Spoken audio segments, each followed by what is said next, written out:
ভালো মানুষ অন্ধকারে, অমানুষী আলোর দ্বারে। তারপরের অংশটুকু দেখেন। কিন্তু সেই পেজটায় অনেক সমস্যা হইতেছে। তারপরের অংশটুকু দেখেন।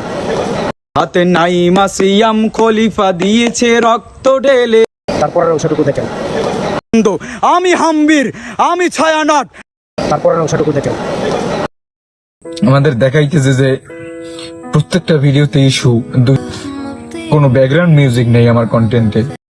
লগা যে এই পেজটা কেন ওনার সমস্যা হলো, এই পেজটার সমস্যা হওয়ার কারণ হলো উনি যে ব্যাকগ্রাউন্ড মিউজিক অন্যভাবে দেন নাই, নিজেই বাজিয়ে দিয়েছেন। কিন্তু কি মিউজিকটা যে দিছেন, এই মিউজিকটা উনি যদি হাত দেখাইতেন তাহলে মনে হয় এই সমস্যাটা হইতো না, যে হাতে বাজাইতেছে।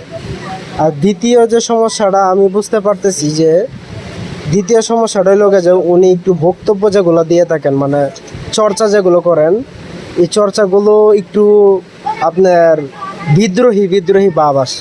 হয়তো বা এইটার কারণেও কোনো প্রবলেম হইতে পারে। অনেকেই তো আবার বিদ্রোহী জিনিস পছন্দ করে না, হেরা রিয়েক্ট মারতেছে, তাই এই সমস্যাটা হয়তো হইতে পারে।